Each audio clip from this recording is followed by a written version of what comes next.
It was our 5th anniversary, and Emily insisted on going to Bellini's, a ridiculously expensive Italian restaurant.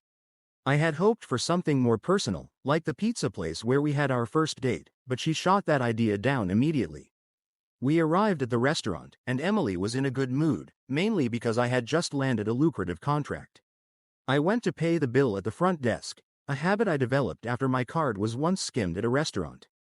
On my way back to the table, I had to pass behind a partition where Emily and her aunt Rachel were sitting. I overheard their conversation. "Does Mark still think you love him?" Rachel's voice slurred slightly from the drink she'd been having. I froze, listening closely.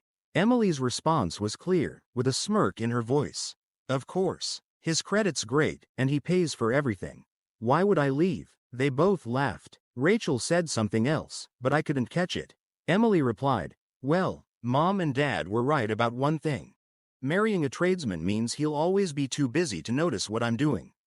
I stood there completely still, not in shock but in a strange sense of confirmation, like all the doubts and suspicions I had been quietly harboring for years finally clicked into place.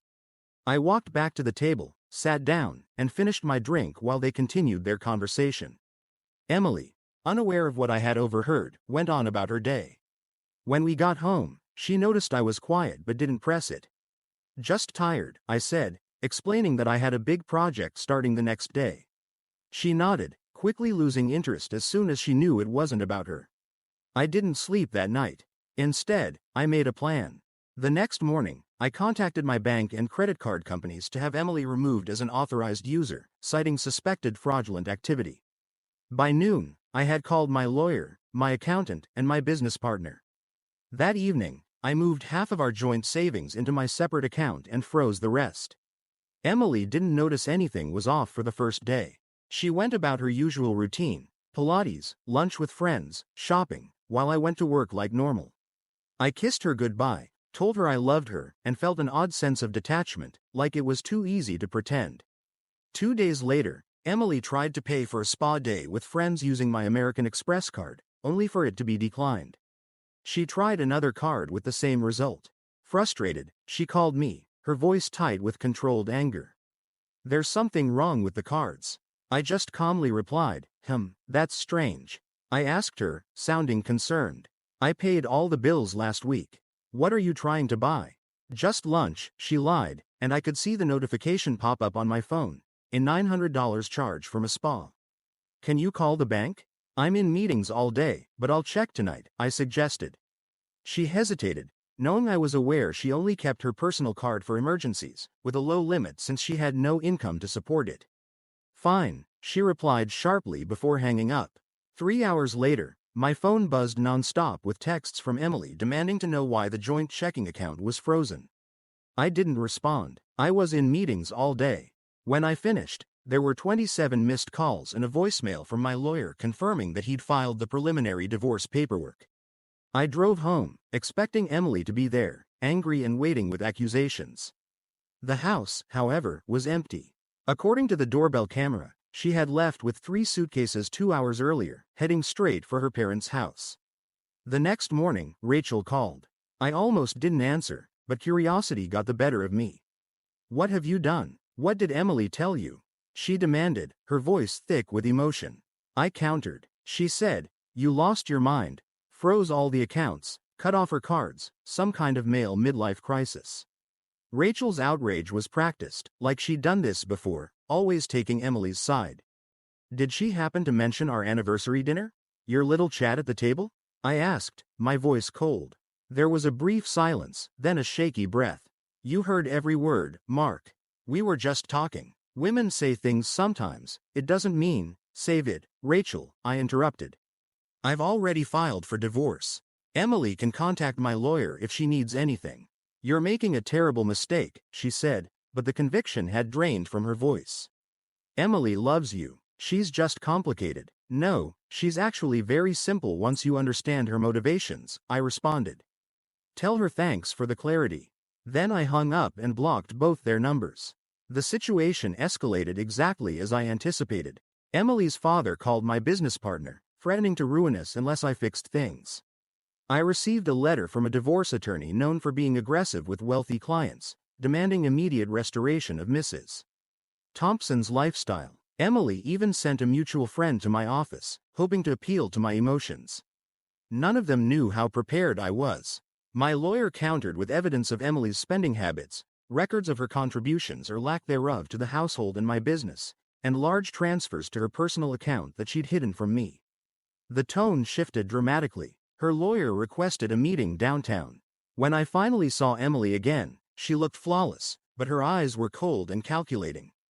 "This is unnecessary," she said without looking at me. "We can fix this without lawyers." "I prefer having witnesses to our conversations moving forward," I replied, my voice calm but firm. Her attorney cleared his throat, then said, "My client is willing to consider a fair settlement that acknowledges her contributions to your success." Patricia, my no-nonsense lawyer, slid a document across the table. "My client has already outlined what he considers fair, given the short duration of the marriage and the documented evidence of financial impropriety. We believe this offer is more than generous." Emily snatched up the paper, reading it with growing confusion before it turned to outrage. "This is insulting," she hissed. 5 years of my life, and you offer me less than I had before we met?" That's when I finally spoke directly to her. "Before we met, you at least had a job and the respect of working for something. Consider this an opportunity to find that person again." Emily snapped, "Your business would be nothing without my connections." "Actually," I said, "I've analyzed our client acquisition data. Less than 8% came through your network, and those clients had the lowest retention rate. But thanks for your concern about my business." Her lawyer whispered something to her, and she shook her head vehemently. "We'll need time to consider this offer," he said diplomatically. "Of course," Patricia replied, "but I should mention that my client has extensive documentation regarding Mrs. Thompson's spending habits, including some interesting purchases made during weekends she claimed to be with family." Emily's head snapped up. "What does that mean?" I hadn't told my lawyer everything, but she was astute enough to spot the patterns in Emily's credit card statements. Weekend charges that matched social media posts from a certain male friend of hers. "It means fighting this will be more expensive and embarrassing than accepting it," I said as I gathered my things. "Your call." As we left, Emily called after me, "You wouldn't even have met the Harrisons without me. Or the Wellingtons. You think you did this all yourself?" I turned back, meeting her gaze. "You know what's funny? I always gave you credit for believing in me from the beginning. Now I realize you just saw me as a stock to invest in. Your mistake was selling too early." 3 weeks later, Emily signed the settlement agreement. She got less than 15% of our assets, which was still enough for her to live comfortably if she was careful. I kept the house, the business, and, most importantly, my peace of mind. The day after the settlement was finalized, Rachel texted me from a new number. "You were smarter than the others." She miscalculated. I didn't need to ask what she meant by the others. I simply replied, "No, her biggest mistake was thinking money was all I cared about." It's been 2 months now. The business is thriving. Turns out clients prefer working directly with me rather than through Emily's network. I've heard through mutual friends that Emily is living in her parents' guest house, telling anyone who will listen that I had a breakdown and ruined a perfect marriage. Maybe in her mind, it was perfect. She got the lifestyle she wanted, and all it cost was pretending to love someone. But here's what Emily never understood. I didn't build a successful business by being naive or sentimental. I built it by paying attention to details, by recognizing patterns, and knowing when to cut my losses. I applied those same principles to our marriage. I just wish I'd done it sooner. Last week, I donated all of Emily's remaining things to a women's shelter. As I dropped off the last box, one of the volunteer coordinators asked if I'd consider joining their fundraising committee. They needed help planning a renovation for their facilities. We're getting coffee next week to discuss it. Nothing fancy. Just 2 people talking about something that matters. For the first time in years, I'm looking forward to a conversation that has nothing to do with status, money, or appearances. It turns out clarity is the most expensive thing I've ever paid for, and worth every penny.